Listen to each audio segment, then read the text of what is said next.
Hello and welcome to my channel only NCERT line by line. तो हम इस video में सोशल एंड पॉलिटिकल बुक का last chapter urban livelihood पढ़ने वाले हैं, दैट इज चैप्टर नंबर 9। तो चलते हैं आगे। Working on the street, this is the city where my cousin lives. I have been here only a few times. It is very big. Once when I came here, my cousin looked me around. We left the house early in the morning. तो working on the street, तो यहाँ पर एक scene है, ठीक है। और एक जो नरेटर है वो बताता है कि this is the city where my cousin lives. ये वो सिटी है जहाँ पे मेरा कज़न रहता है। I have been here only a few times. हम यहाँ बहुत कम ही बार आए हैं, कुछ ही बार आए हैं। इट इज़ वेरी बिग, ये बहुत बड़ा सिटी है। Once when I came here my cousin took me around. हम जब एक बार यहाँ पर आए थे तो मेरे कज़न ने मुझे इधर उधर घुमाया था। We left the house early in the morning as we turn the corner. तो जो नरेटर है, जो पूरा ये अपने स्टोरी के बारे में बता रहा है, वो बोलता है कि हम लोग अर्ली इन द मॉर्निंग अपने घर से निकल गए थे और पूरा सिटी घूमे थे। As we turned the corner onto the main street, we saw that it was already buzzing with activity. तो वो बताता है कि हम लोग जब कॉर्नर से टर्न किए और मेन स्ट्रीट पर आए तो हम लोग देखे बहुत सारा बजिंग था विथ एक्टिविटी, मतलब बहुत भीड़ भाड़ था, बहुत हल्ला गुल्ला हो रहा था। The vegetable vendor was busy arranging tomatoes, carrot and cucumber in the basket at her stall so that the people could see what she had to sell. तो जो वेजिटेबल वेंडर था ना, जो वेजिटेबल बेचने वाला था, वो पूरा सब्जियां सजा रहा था अपने कार्ट पे, ठीक है, कुकुम्बर, टमाटोज, कैरेट, ताकि कस्टमर्स देख पाएँ कि उसके पास क्या क्या है बेचने को। Next to her stall was a lovely colorful one that sold all kinds of flower. तो उसके बगल में और एक दुकान था, एक स्टॉल था जिसके पास बहुत अलग अलग तरीके के फ्लावर्स थे। We bought a red rose and a yellow rose. हम लोग एक रेड और येलो रोज खरीदे। On the pavement opposite we saw a person selling newspaper with a small crowd of people around him. Everyone wanted to read the news. तो on the pavement मतलब footpath, तो footpath के just opposite हम लोगों ने एक आदमी को देखा जो न्यूज़पेपर्स बेच रहा था और उसके अगल बगल बहुत लोगों की भीड़ थी, ठीक है, और सभी कोई न्यूज़ पढ़ना चाहते थे। Buses whizzed past and there were auto rickshaws filled with school children. Buses whizzed मतलब बहुत शोर के साथ और बहुत तेज़ी से। तो यहाँ पर बसेस जो है बहुत तेज़ी से पास हो रहा था, बहुत आवाज़ के साथ, और ऑटो रिक्शाज था जिसमें स्कूल के बच्चे बैठे हुए थे। Near by with school children, nearby under a tree a cobbler sat taking his tools and materials out of a small tin box. तो एक ट्री के नीचे एक कॉबलर बैठा हुआ था और वो पूरा अपना टूल्स निकाल रहा था अपने एक स्मॉल टिन के बॉक्स से, ठीक है। Next to him the roadside barber had begun his work. He already had a customer who wanted an early morning shave. तो सुबह ही सुबह हम लोग देखे कि जो रोड साइड मतलब रोड के बगल में एक बार्बर था और वो अपना काम शुरू भी कर दिया था, मतलब सुबह सुबह उसको एक कस्टमर भी मिल गया था जिसको एक अर्ली मॉर्निंग शेव चाहिए था। A little way down the road, a woman was pushing along a cart with all kinds of plastic bottles, boxes, hairpin, clip, etc. तो a little way down to the road, देखो जब road से हम लोग और नीचे उतरे तो एक विमेन थी जो एक कार्ट में बहुत सारा सामान ले जा रही थी, लाइक प्लास्टिक का बॉटल्स था, बॉक्सेस ऑफ हेयर पिन्स थे, क्लिप्स थे। इन इट वाइल तो यहाँ पर देखो पूरा बता दिया गया स्विमिंग के बारे में। Another person on the cycle trolley was carrying vegetable to sell people in their houses. जो दूसरा एक आदमी था वहाँ पर दिखा, वो अपने साइकिल के ट्रॉली में वेजिटेबल ले जा रहा था ताकि वो बेच पाता घर घर जाके। We came to a place where rickshaws were standing in a row waiting for the customers. हम लोग एक ऐसा जगह पे आए जहाँ पर रिक्शा खड़े होके अपने कस्टमर्स का वेट कर रही थी। We decided to take one to the market which was about 2 kilometre down the road. और हम लोगों ने सोचा किसने सोचा, तो एक आदमी जो अपना पूरा स्टोरी बता रहा है और उसके साथ जो कज़न था, तो वो बता रहा है कि हम लोग सोचे कि हम लोग रिक्शा ले लेते हैं क्योंकि हम लोग को 1 किलोमीटर दूर जाना था टू द मार्केट। तो बच्चू मांझी नहीं, तो पहले ये बॉक्स हम लोग पढ़ लेते हैं ताकि समझ में आए नीचे।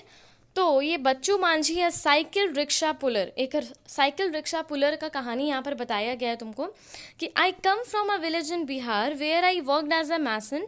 मैसन जो मकान बनाता है, ठीक है। तो हम एक ऐसे गांव से आते हैं जो बिहार में है, जहाँ पे हम मकान बनाने का काम करते थे। My wife and 3 children live in the village. मेरी वाइफ और मेरे जो 3 बच्चे हैं वो गांव में रहते हैं। We don't own any land in the village. I did not get masonry work regularly. The income that I earn was not enough for our family. तो वो साइकिल रिक्शा पुलर बताता है कि हमको गांव में मतलब रेगुलर वर्क नहीं मिलता था। मैसनरी का मतलब गांव में मेरे को रेगुलर वर्क नहीं मिलता था मकान बनाने का। तो जो पैसा मेरे को जो हम कमा रहे थे गांव में रह के, वो मतलब काफ़ी नहीं पड़ रहा था मेरे फैमिली की नीड्स को पूरा करने के लिए। और हम लोग का खुद का कोई ज़मीन भी नहीं था कि उस पर हम लोग खेती करके अपना गुजारा कर लेते। After I reach the city I bought an old cycle rickshaw and paid for it in instalment. This was many years ago. हम जब सिटी पहुँचे तो हम एक पुराना सा साइकिल रिक्शा खरीद लिए हैं और हम उसका अभी भी इंस्टॉलमेंट्स पे कर रहे हैं। This was many years ago. Now, I come to the bus stop every morning and take the customer wherever they want to go. हम बस स्टॉप रोज़ आते हैं, हर सुबह आते हैं और यहाँ से कस्टमर्स को ले जाते हैं जहाँ भी उनको जाना होता है। I work till 8:30 in the evening. I take rides up to 6 kilometer in the surrounding area. तो हम शाम की 8:30 तक काम करते हैं और हम आसपास के 6 किलोमीटर तक के दायरा में पूरा मतलब रिक्शा चला के ले जाते हैं, किसी को छोड़ना हो लाना हो काम करते हैं। Each customer gives me ₹10 to 30 पर trip depending on the distance. तो हर कस्टमर से मेरे को 10 से 30 रुपये मिल जाता है, उनका डिस्टेंस पे मैटर करता है वो कितना देंगे। When I am ill I can't do this work so on those days I don't earn anything. जब हम बीमार पड़ जाते हैं तो हम ये जो रिक्शा पुलिंग का काम है वो नहीं कर पाते हैं, ठीक है। तो उस दिन हम कुछ कमा भी नहीं पाते हैं। I stay with my friends in a rented room. और मेरा खुद का घर भी नहीं है तो हम अपने दोस्त के साथ सिटी में एक रेंटेड रूम में रहते हैं, किराया के रूम में रहते हैं। They work in a near by factory. मेरा जो दोस्त है वो पास के एक फैक्ट्री में काम करता है। और हम कितना कमाते हैं, तो हम 200 से 300 हर दिन कमाते हैं। Out of which I spend 100 to 150 on food. अब हम 200 से 300 पैसा कमाते हैं, जिसमें से 100 और 150 रुपये तो मेरे खाने पे ही चला जाता है, ठीक है। फिर उसके बाद और रेंट पे चला जाता है। The rest I save for my family. और जितना बचता है हम अपने फैमिली के पास भेज देते हैं। I visit my village 2 or 3 times a year to see my family. हम अपने गाँव भी जाते हैं 2 से 3 बार एक साल में अपनी फैमिली से मिलने के लिए। Though my family survives on the money I send, my wife also earns from agricultural work that she gets once in a while. तो हम जितना कमा रहे हैं अभी उससे मेरी फैमिली का जो नीड्स है वो पूरा हो जाता है। और मेरी वाइफ जो है वो एक एग्रीकल्चरल वर्क भी करती है, मतलब दूसरे के लैंड पे काम भी करती है और उसको वो काम एक ही बार मिलता है, तो वहाँ से भी थोड़ा मोड़ा पैसा आ जाता है, ठीक है। तो अब यहाँ पर समझ में आएगा हम लोग को कि क्या लिखा था। सो Like Bachchu Manjhi, a large number of people in the city work on the street. तो बच्चू मांझी की तरह जिस तरह बच्चू मांझी देखो स्ट्रीट पे घूम घूम के वो रिक्शा पुलिंग करता है और दिन भर धूप में 6 किलोमीटर का डिस्टेंस ट्रैवल करता होगा, इतने कम पैसे में वो किसी तरह अपना घर चलाता है।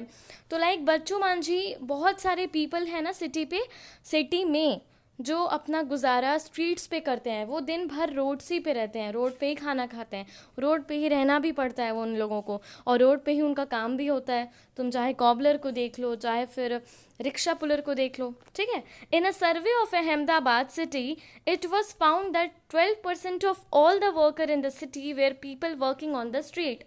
तो अहमदाबाद सिटी का जब सर्वे किया गया ना, तो ये पता चला कि 12% ऐसे वर्कर हैं सिटी में, इस अहमदाबाद सिटी में 12% लोग ऐसे लोग हैं जो दिन भर रोड पे काम करते हैं, स्ट्रीट्स पे काम करते हैं। दे समटाइम्स सेल थिंग्स और रिपेयर देम और provide a service.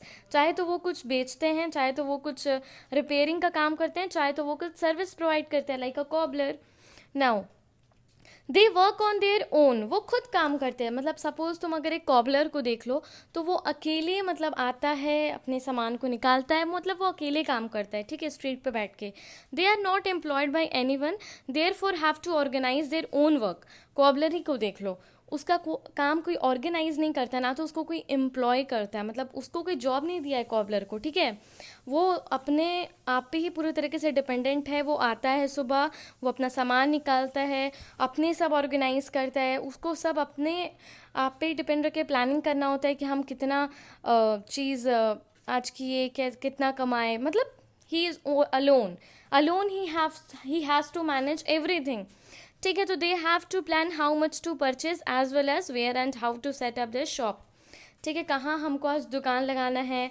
There shops are usually temporary structures, sometimes just some boards और paper spread over discarded boxes और maybe a canvas sheet hung up on a few poles. तो देखो इन लोगों का जो shop होता है ना, जो दिन भर स्ट्रीट पे रहते हैं, ये टेम्प्रोरी होता है ज़्यादातर, मतलब इट इज़ नॉट परमानेंट। ऐसा नहीं है कि ईंट पत्थर का बना है इन लोगों का दुकान। ये लोगों का जो दुकान रहता है ये नॉर्मली, जैसे हम लोग एक कॉबलर को देखते हैं, कॉबलर का दुकान कभी भी हम लोग ईंट पत्थर का नहीं देखते हैं, ठीक है। या फिर रिक्शा पुलर को ही देख लो, उनका कोई ऐसा नहीं है कि उनके लिए जगह अलग से रोड पे बना हुआ है कि वहाँ वो आराम कर सकें। वो दिन भर अपने रिक्शा पे ही सोते हैं, रिक्शा पे ही खाते हैं और फिर रिक्शा से ही कस्टमर को लाना जाना करते हैं। तो all the time they leave on the street. तो यहाँ पर यही बात बताया जा रहा है कि इन लोगों का कोई फिक्स दुकान भी नहीं होता है, ठीक है। आज या कल मतलब हो सकता है यहाँ से इनको हटा दिया जाए पुलिस के द्वारा, तो इनको कहीं और जाना पड़ता है। तो दे हैव टेम्प्रोरी शॉप, आज ये कॉबलर यहाँ बैठ रहा है तो कल कहीं और बैठेगा, ऐसा होता है, ठीक है। They may also use their own cart और simply a plastic sheet spread on the pavement, ठीक है। वो बहुत बार अपने कार्ट्स का इस्तेमाल करते हैं, अपने ठेले का इस्तेमाल करते हैं, या प्लास्टिक शीट ले लेते हैं और उसको पेवमेंट पे बिछा लेते हैं। पेवमेंट मतलब फुटपाथ पे रख लेते हैं प्लास्टिक शीट को और उसके ऊपर बैठ के अपना काम करते हैं। They can be asked to dismantle their shop at any time by the police. They have no security. Certain parts of the city where these hawkers are not allowed to enter. ठीक है, तो कभी भी उनको dismantle मतलब हटाने के लिए कहा जा सकता है, या उनका दुकान तोड़ दिया जा सकता है। खैर तोड़ेंगे भी क्या, उनके पास मतलब ईंटा पत्थर का नहीं बना रहता है, तो उनको कभी भी दुकान हटाने के लिए कहा जा सकता है पुलिस के द्वारा।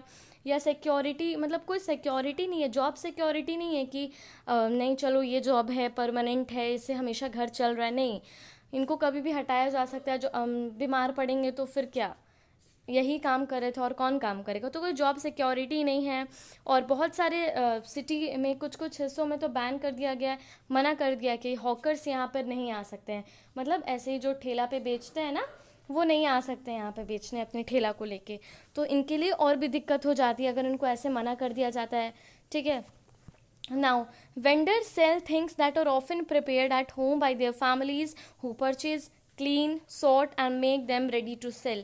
तो जो वेंडर्स होते हैं ना, जो घूम घूम के अपना सामान बेचते हैं, वो बहुत बार जो सामान बेचते हैं ना, वो अपने घर ही पे बनाते हैं वो सामान। सपोज हम लोग जैसे कि एक इडली वाले को देखते हैं, ठीक है, वो भी अपना ठेला ले लेके घूमता है बहुत बार। तो वो जो इडली होता है ना, वो मतलब ना अपने फैमिली मेम्बर और खुद वो मिलके ही बनाया होता है, फिर वो शाम को आके या सुबह को आके बेचता है। तो यहाँ पे भी वही बात कहा जा रहा है। For example, those who sell food और snack on the street prepare most of these at home. तो कोई भी अगर स्नैक या फूड बेचता है ठेले पे, तो वो खुद ही घर से बना के वो लोग लाया करते हैं। अब देखो यहाँ पर एक पिक्चर दिया गया है। Often workers who make a living in the city are forced to set up their homes on the street as well. तो बहुत सारे वर्कर्स जो होते हैं ना, सिटी में रहते हैं, उनको कहाँ पे रहना पड़ता है, उनको सिटी के स्ट्रीट पर ही अपना घर बना लेना पड़ता है, वहीं पे सोना है, वहीं पे खाना है। Below is a space where several workers leave their belonging during the day and cook their meal. बहुत बार वो लोग साथ में, बहुत सारे रिक्शा वाले लोग हैं या बहुत सारे स्ट्रीट वेंडर्स हैं, वो लोग साथ ही अपना खाना बना लेंगे, साथ ही अपना सोएंगे, साथ ही मतलब साथ ही रहते हैं वो लोग ज़्यादातर, ठीक है। आगे चलते हैं। There are almost 1 crore street vendor in the country working in urban areas. तो urban areas में 1 करोड़ कम से कम ऑलमोस्ट 1 करोड़ स्ट्रीट वेंडर्स हैं, ऐसे वेंडर्स जो घूम घूम के काम करते हैं, ठीक है। Street vending was still recently looked upon only as an obstruction to traffic and to people walking. तो अभी तक स्ट्रीट वेंडिंग को ऐसा जॉब देखा जाता था जो ट्रैफिक के लिए एक ऑब्स्ट्रक्शन है, या walking the people who are walking उनके लिए भी एक ऑब्स्ट्रक्शन है। मतलब जो लोग टहल रहे हैं सड़क पे, या फिर जो लोग जैसे बहुत सारा व्हीकल जा रहा है सड़क से, ठीक है, तो ट्रैफिक किसके वजह से लग रहा है, तो बोला जाता है स्ट्रीट वेंडर की वजह से लग रहा है। ये जो ठेला वेला लेके खड़े रहते हैं यहाँ पे, उनके वजह से ट्रैफिक हो रहा है, ठीक है। गाड़ियाँ नहीं जा पा रही हैं क्योंकि वो उन्होंने अपना ठेला लगा दिया है, तो सड़क पे बहुत ही कम जगह बचता है। या फिर जो लोग वॉकिंग करके भी वॉक नहीं कर पाते हैं लोग सड़क पे, क्योंकि स्ट्रीट वेंडर्स अपना ठेला लगाए रहते हैं साइड पे, तो वॉकिंग करने का जगह नहीं मिलता है। तो ऐसा माना जाता है कि जो स्ट्रीट वेंडर्स हैं वो एक ऑब्स्ट्रक्शन है, एक रुकावट है, ठीक है। तो however, with the effort of many organizations, it is now recognized as a general benefit and as a right of people to earn their livelihood. But बहुत सारे ऑर्गेनाइजेशन की एफर्ट से, ठीक है, कोशिश से आज ये भी स्ट्रीट वेंडिंग का जो जॉब है, जो प्रोफेशन है, उसको सही माना जाता है, क्योंकि एवरीवन हैज़ द राइट, सबको मतलब इतना हक है कि वो पैसा कमा सके, ठीक है। वो पैसा कमा रहा है, that is the big thing, वो मेहनत करके पैसा कमा रहा है, और वो गलत बिल्कुल भी नहीं है स्ट्रीट वेंडिंग, ठीक है। The government is thinking about modifying the law that ban street vendor so that they have a place to work and that there is also a free flow of traffic and people, ठीक है। तो government जो है ना, वो सोच रही है कि हम किस तरह मॉडिफाई करें लॉ को और अच्छा कर दें, इतना अच्छा अमेंडमेंट लॉ में कि जो ये स्ट्रीट वेंडर है ना, उनको एक अच्छी सी जगह भी मिल जाए काम करने के लिए, अपना ठेला लगाने के लिए, और जो लोग हैं और जो व्हीकल्स हैं और उनको भी दिक्कत ना हो, वो भी आराम से अपना जाएं, ठीक है। Hawking zones have been suggested for towns and cities. Hawking zones भी सजेस्ट किया गया, हॉकिंग जोन्स जहाँ पे जो स्ट्रीट वेंडर्स हैं, जो ठेले लेके अपना घूमते हैं, वो वहाँ पे सब जा सकते हैं उस हॉकिंग जोन में, और अपना ठेला वहीं जाके रोज़ लगा सकते हैं, वहाँ पे उनको कोई रोक टोक भी नहीं सकता है, ठीक है। और it has also been suggested that mobile vendors should be allowed to move around freely। और ये भी कहा गया कि ये जो मोबाइल वेंडर्स होते हैं ना, मतलब मोबाइल मतलब मूव जो करते रहते हैं, ऐसे वेंडर जो घूम घूम के काम करते हैं, ठीक है, तो इनको पूरी आज़ादी देनी चाहिए कि ये आराम से घूम घूम के अपना काम कर सकें, या कुछ बेचना है तो बेच सकें। Hawker need to be part of committees that are set up to take these and other decisions relating to them। जो हॉकर्स हैं उनको पूरा हक है, ठीक है, और उनको ज़रूरत भी है कि उनको उस कमेटी में शामिल किया जाए, जो कमेटी डिसीज़न ले रही है ऐसा जो इनको, इनके लाइफ को या इनके लाइवलीहुड को अफेक्ट करे। सपोज़ कोई कमेटी कुछ डिसीज़न ले रही है कि नहीं हॉकिंग जोन्स यहाँ नहीं होना चाहिए, तो इस टॉपिक पे थोड़ा हॉकर से भी बात करना चाहिए कि आपका क्या मानना है, प्लीज़ गिव योर सजेशंस, ताकि सब साथ में मिलके एक सही सोल्यूशन पे आ पाएँ, ठीक है। तो इट इज़ वेरी इंपॉर्टेंट। तो नेक्स्ट टॉपिक पे चलते हैं, that is in the market। When we reached the market, the shops were just beginning to open, but the place was already crowded because of the festival season। तो हम लोग सुबह सुबह market पहुंचे थे, हम लोग सोचे थे बहुत शांत होगा, बट सारा दुकान जो है ना वो खुलना भी शुरू हो गया था, और जो प्लेस था वो इतना सुबह सुबह भी बहुत क्राउडेड था, बहुत भीड़ थी मार्केट में। क्यों? क्योंकि फेस्टिवल सीजन था। There were rows and rows of shops selling sweets, toys, clothes, footwear, utensil, electronic goods, etc. There was a dentist clinic alone also at one end। तो वहाँ पे बहुत सारा शॉप्स था जहाँ पे कोई कहीं स्वीट, कहीं पे टॉयज़, कहीं पे क्लोथ, कहीं पे फुटवेयर, कहीं पे यूटेंसिल, कहीं पे इलेक्ट्रॉनिक गुड्स बेचा जा रहा था। वहाँ पे एक डेंटिस्ट क्लिनिक भी था कॉर्नर में। My cousin had an appointment with the dentist, okay. तो उसके जो कज़न का था ना अपॉइंटमेंट था, किसके साथ? डेंटिस्ट के साथ। We were there first so that we would not miss our turn. We had to wait for a minute, we have to wait for a while in a room before she was called inside. तो हम लोग जल्दी आ गए ताकि हम लोग का जो अपॉइंटमेंट हम लोग जो लिए थे, हम लोग का टर्न मिस ना हो जाए। हम लोग बाहर बैठ के वेट कर रहे थे कि जब बुलाया जाएगा तब अंदर जाएंगे। The dentist examined her and asked her to come back the following day to get a cavity in her tooth filled. तो डेंटिस्ट ने फिर बुलाया मेरे कज़न को एग्जामिन करके कि आप फिर दूसरे दिन आइएगा टूथ फिलिंग के लिए, ठीक है. My cousin was scared because she thought the process would be painful and was upset that she had allowed her teeth to go bad.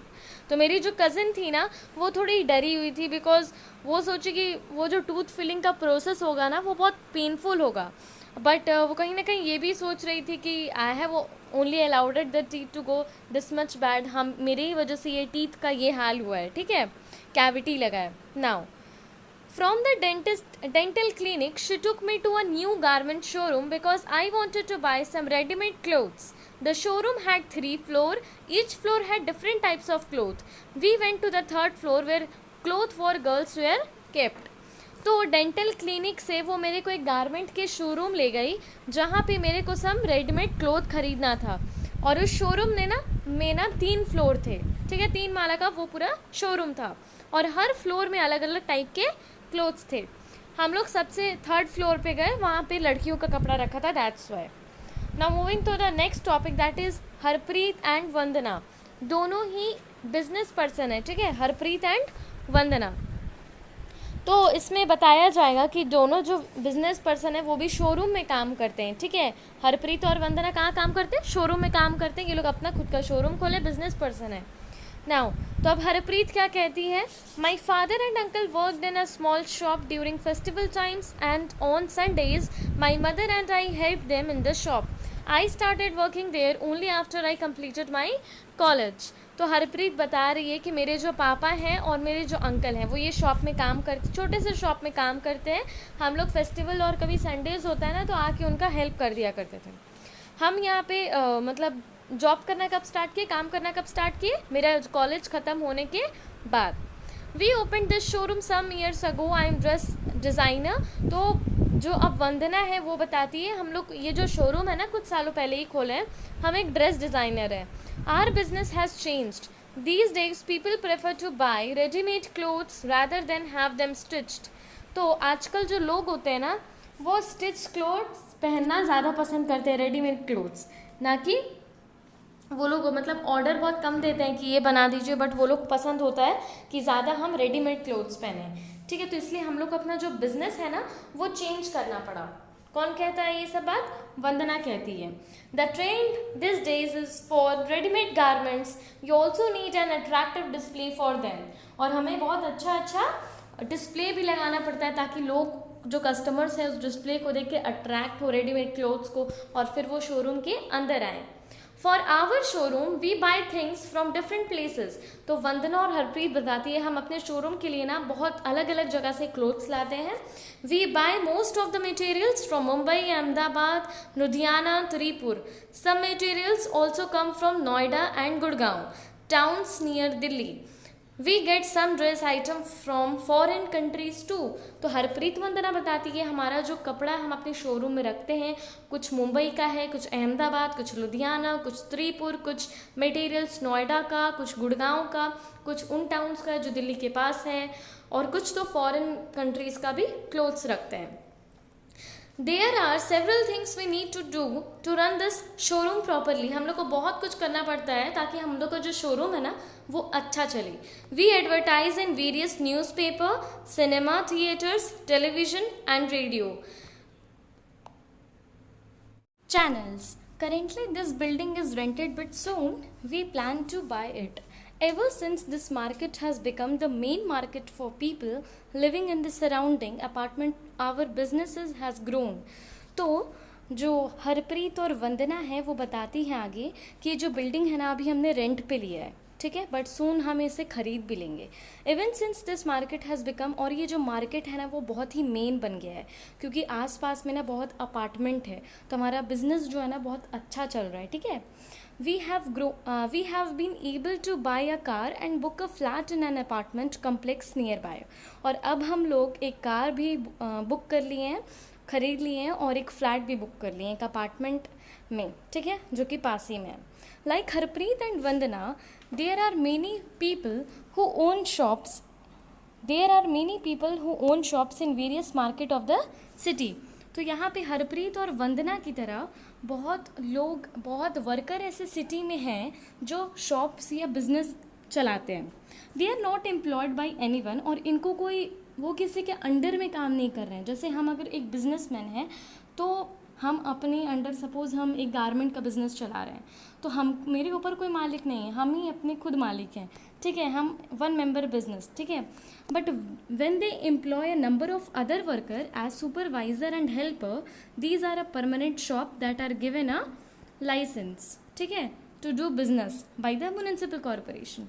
तो वैसे तो जब ये बिज़नेस में तुम बाकी कुछ और लोगों को एम्प्लॉय कर लेते हो, लाइक हेल्पर को या फिर कुछ वर्कर्स और, ठीक है, जो काम संभाले, मैनेज करे शॉप को, या फिर सुपरवाइज़र रख लेते हो अपने अंडर. तो ये परमानेंट शॉप जो होता है ना, या जो परमानेंट शॉप होता है जो हमेशा के लिए एकदम एक जगह रहता है एकदम, तो उसको लाइसेंस मिलता है, म्युनिसिपल कॉरपोरेशन उसको लाइसेंस देती है. The municipal corporation also decides on which day of the week the market has to remain closed. Municipal corporation ये भी डिसाइड करती है कि मार्केट कब बंद रहेगा. फॉर एग्जाम्पल अभी हरप्रीत और वंदना का जब हम बात किए ना शोरूम का, तो ये म्युनिसिपल कॉरपोरेशन ने डिसाइड किया है कि ये जो शोरूम है वो वेडनेसडे को बंद रहेगा. ये पूरा मार्केट जो है ना, वो पूरा शॉप का मार्केट वो बंद रहेगा. This market also has a small offices, shops that provide services such as banks, courier services and other. तो ये जो मतलब मार्केट है ना, यहाँ पर ऑफिसेज भी है, शॉप्स भी है जो बहुत सारे सर्विसेज प्रोवाइड करता है, जैसे कि बैंक, कोरियर सर्विसेज और बाकी सब. Now in the factory workshop area, अब हम दूसरे टाइप के थोड़ा काम पे जाते हैं, that is factory workshop area. I wanted to have zari work done on one of my dresses which I needed for a special occasion. तो मुझे एक्चुअली एक जरी वर्क करवाना था अपनी एक ड्रेस पे जो हमको एक स्पेशल ओकेजन में पहनना है. My cousin said that she knew Nirmala who works in a garment factory. तो मेरी कज़न बताई कि उसकी वो एक लड़की को जानती है, निर्मला, जो एक गारमेंट फैक्ट्री में काम करती है. Nirmala neighbour do zari work and embroidery. Nirmala की जो नेबर है ना, वो जरी का काम भी करती है और एम्ब्रॉयडरी भी करती है. सो वी कॉट अ बस and headed towards the factory area. हमने एक बस लिया और हम फैक्ट्री एरिया तक गए. The bus was really crowded. At every stop, more and more people got on and hardly anyone seemed to get off. तो बस जो था ना, उसमें बहुत भीड़ हो गई थी, ठीक है, बहुत लोग एकदम चढ़, और जैसे जैसे स्टॉपेज आ रहा था ना, और लोग चढ़ते जा रहे थे. At every stop, more and more people got on and hardly anyone seemed to get off. और कोई उतर नहीं रहा था, सिर्फ बस में चढ़ते जा रहा था. People were pushing others to make more space for themselves. My cousin guided me to a corner so that we wouldn't get squashed. Squashed मतलब हम कुचला ना जाएं, इसलिए मेरी जो कज़न है वो, हम लोग दोनों साइड में कॉर्नर में जाके थोड़ा खड़े हो गए. आई wandered how people travel like this every day. हम सोचे बाप रे, लोग ऐसे रोज़ कैसे ट्रैवल करते हैं इतना क्राउड में, इतना मतलब भीड़ भाड़ में, ठीक है. As the bus entered the factory area, people started getting off. We also got off soon at a crossing. What a relief that was. तो अब जैसे ही फैक्ट्री एरिया आ गया ना, लोग धीरे धीरे उतरने लगे बस से, और बस में खाली जगह हो गई. और what A relief that was. बहुत रिलीफ लग रहा था, बस में थोड़ा स्पेस हो गया था.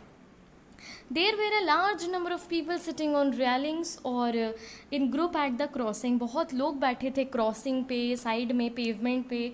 They seemed to be waiting for someone. लग रहा था कि वो लोग सब किसी का वेट कर रहे हैं, ठीक है. Some groups had people on scooters standing by and talking with them. कुछ लोग स्कूटर्स पे बैठे थे, दूसरे लोगों से बात कर रहे थे. My cousin explained that this place is called Labour Chowk. तो मेरे कज़न ने मुझे बताया कि ये चौक का नाम, ये प्लेस का नाम है लेबर चौक. यहाँ पे सारे जो मजदूर हैं ना, डेली वेज वर्कर यहाँ बैठे रहते हैं और अपने काम, अगर किसी को भी काम करवाना है ना, तो वो यहीं पर आता है, क्योंकि यहीं पे पूरे मजदूर बैठे रहते हैं, ठीक है. तो these were daily wage labourers who work as helper to mason, ठीक है, मैसन. तो ये जो डेली वेज वर्कर है ना, जो डेली बेसिस पे काम करते हैं, डेली वेज वर्कर वो होता है जैसे कि आज आओ तुम काम पे तो हम तुमको पैसा देंगे, तुम कल नहीं आओगे तो हम पैसा नहीं देंगे, ऐसा होता है डेली वेज वर्कर. हम पैसा काट लेते हैं. और जो एक ऑफिस वर्क होता है, उसमें क्या होता है कि कोई अगर नहीं भी जाता है एक दिन काम पे, तबीयत ख़राब हो गया, तो हम उसका पैसा नहीं काटते हैं, ठीक है। लेकिन डेली वेज वर्कर में काम आओगे तो सैलरी भी नहीं, तनख्वाह मिलेगी, वेज मिलेगा, और दूसरा दिन नहीं आओगे तो वेज नहीं मिलेगा। ऐसा होता है डेली वेज वर्कर। तो डेली वेज वर्कर का भी एक मतलब चौक था, प्लेस बना हुआ था, दैट वाज लेबर चौक, जहाँ पे सभी मजदूर बैठे रहते थे पेवमेंट पे, ठीक है। और वो हेल्पर थे, क्या चीज़ में हेल्प करते तो मैसन में, मतलब मकान बनता है ना, तो मकान में जो भी मजदूर की ज़रूरत पड़ती है वो वहीं से ले जाते थे। They dig at a construction site, they dig at construction site पे गड्ढा वड्ढा खोदना उसका काम करते थे। लिफ्ट लोड्स, अगर कुछ अनलोड करना है या लोड करना है तो उसका काम करते थे, ठीक है। फिर उसके बाद आगे चलते हैं। Trucks in the market, dig pipelines लगाना है तो वो काम कर देते थे। And telephone cable and also build roads, road बनाते थे, टेलीफोन केबल लगाना हो, ये सारा काम वो करते थे। Thousands of such casual worker in the city, और ऐसे हज़ारों कैजुअल वर्कर हैं सिटी में, ठीक है। अब आगे चलते हैं। We entered the factory area to find it full of small workshop. जब हम लोग फैक्ट्री एरिया में घुसे ना तो हम लोग को बहुत छोटा छोटा वर्कशॉप दिखा। There seemed to be endless rows of them, बहुत सारा रो दिख रहा था, बहुत सारा छोटा छोटा वर्कशॉप दिख रहा था, लग रहा था ना अलग अलग डिपार्टमेंट में बांट दिया गया पूरे फैक्ट्री को। In one section we saw people working in a small room on sewing machine where clothes was being stitched. तो हम लोग एक रूम, छोटा सा रूम में देखे ना कि वहाँ पे सब लोग बैठे थे और सब लोग एक काम कर रहे थे, सब लोग सिलाई कर रहे थे कपड़े पे, ठीक है। और one person operated one sewing machine, clothes that had been stitched were stacked on one side of the room. तो एक पर्सन, हर एक लोग के पास एक एक सिविंग मशीन था, सिलने की मशीन थी, और पूरा जो कपड़ा सिला हुआ था ना वो साइड में एकदम ढेर लगा के पड़ा हुआ था। स्टैक्ड मतलब ढेर लगा हुआ एकदम बहुत सारा। We located Nirmala in the stitching unit, और हम लोग को निर्मला, जिसका जो फैक्ट्री जिसको जानती थी उसकी कज़न, तो वो निर्मला जो थी ना वो भी स्टिचिंग यूनिट में मिली। She was happy to meet my cousin and promise to get zari work done on my dress, और निर्मला ने कहा कि हम जरी वर्क आपका करवा देंगे। Nirmala works as a tailor in an export garment unit, ठीक है। The factory where she works summer clothes for people, जो जिस फैक्ट्री में निर्मला काम करती है ना वो फैक्ट्री बनाता है summer clothes for the people in foreign countries like USA, UK, Germany, Netherlands. इन देशों की में क्या करता है, एक्सपोर्ट करता है समर क्लोथ्स। कौन सा, तो निर्मला जिस फैक्ट्री में काम करती है। Workers like Nirmala have to work very long hour in the month from December to April, कि ये जो बीच में महीना रहता है ना दिसंबर टू अप्रैल का, इसमें बहुत ज़्यादा घंटों घंटों काम करना पड़ता है निर्मला को, ठीक है। A normal working day begins at 8 AM and finishes begins at A normal working day begins at 8 AM and finishes only by 10 PM. अगर एक नॉर्मल दिन की बात करें ना तो निर्मला 9 बजे सुबह आती है और 10 बजे रात को घर चली जाती है। समटाइम्स इससे भी ज़्यादा लेट हो जाता है, ठीक है, even later. She works for 6 days a week, वो सप्ताह में 6 दिन काम करती है, सोचो, सिर्फ एक दिन छुट्टी, ठीक है। She at times when the work needs to be done urgently, she works on Sundays too. और किसी दिन अगर बहुत ज़्यादा काम का लोड होता है, बहुत ज़्यादा अर्जेंट ऑर्डर आ जाता है तो उसको संडेज़ को भी काम करना पड़ता है। Nirmala is paid ₹280 a day for 8 hour. Nirmala को 280 रुपीज़ अ डे मिलता है, 8 घंटे काम करने का उसको 280 रुपीज़ मिलता है। और अगर वो किसी दिन एक्स्ट्रा रुकती है काम करने के लिए तो उसको 100 रुपये एक्स्ट्रा भी दिया जाता है। By June the work is over, जून तक काम ख़त्म हो जाता है। जो फैक्ट्री है वो अपने स्टाफ को हटाने लगती है, ठीक है। जून तक काम कम हो जाता है, काम ख़त्म हो जाता है और फैक्ट्री जो है वो अपने स्टाफ्स को हटाने लगती है, कम कर देती है। Now Nirmala will also be asked to leave, अब निर्मला को भी कहा जाएगा कि आपकी ज़रूरत नहीं है अभी तो आप चल जाइए।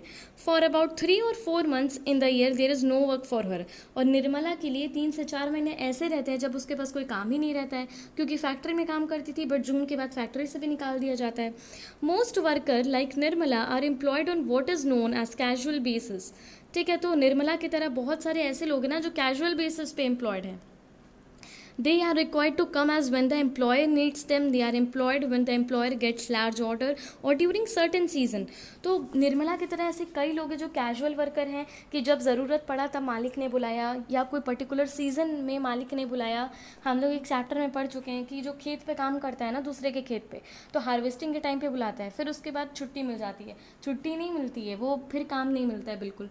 फिर उसके बाद सैपलिंग का टाइम आता है तो सैपलिंग के टाइम काम मिलता है. फिर ट्रांसप्लांटिंग का टाइम आता है तो जिस महीने काम होता है कुछ 3-4 महीने ही काम होता है. फिर कुछ महीना ऐसा गुजरता है जब कुछ काम ही नहीं है खेत पे, तो वो जो टाइम होता है वो बहुत मुश्किल भरा होता है. ठीक निर्मला भी वैसे ही कैजुअल वर्कर है. कैजुअल वर्कर वो होता है ना जिसका कोई जॉब सिक्योरिटी नहीं होता, उसको कभी भी निकाला जा सकता है या उसको पर्टिकुलर सीज़न में बुलाया जाता है, बाकी महीना उसके पास कोई काम नहीं रहता है और उसको हमेशा के लिए नहीं आना है डेली बेसिस पे. उसको है कि अगर कभी बहुत ज़्यादा ऑर्डर मिल गया मालिक को तो मालिक बुलाएगा अपने वर्कर्स को और वर्कर को बुलाएगा, जब मन तब निकाल भी सकता है.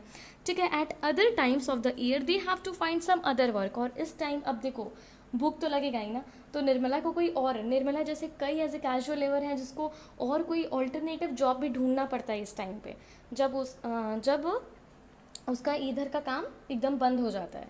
Jobs like Nirmala are not permanent. Nirmala जैसे कई लोगों का जो जॉब है ना कैजुअल वर्कर है, उनका जॉब परमानेंट नहीं होता है. If workers complain about their pay और working condition they are asked to leave.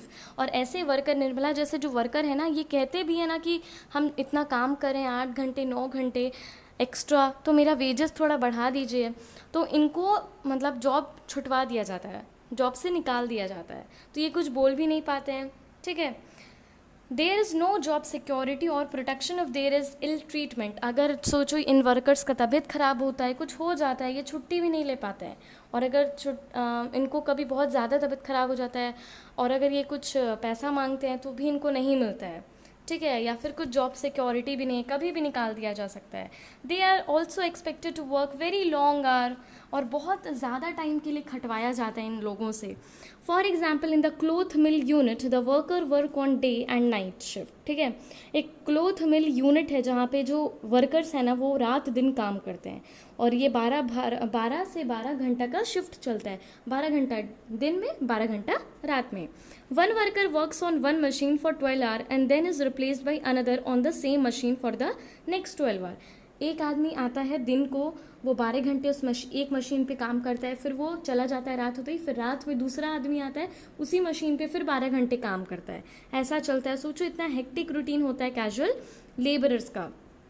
अब देखो यहाँ पर एक फ़ोटो दिया है जिसमें लिखा है कि working in call centre is a new form of employment in the big cities. Call centre का जो ये जॉब है ना वो बहुत ग्रो कर रहा है अभी, और सिटी में खास करके. सेंट्रलाइज्ड ऑफिस रहता है जहाँ पे आप प्रॉब्लम्स और क्वेश्चंस के साथ डील करते हो, जो कस्टमर्स पूछते हैं और मतलब अपनी सर्विसेज को प्रोवाइड करते हो, उनके आंसर्स देते हो. बैंकिंग से रिलेटेड, टिकट बुकिंग का कुछ भी क्वेश्चन हो सकता है इनसे related. Call centres are generally setup as large rooms with work station. बहुत बड़ा बड़ा रूम्स होता है, वर्क स्टेशंस होता है, कंप्यूटर होता है, टेलीफोन होता है, एक सुपरवाइज़र रहता है वहाँ पे.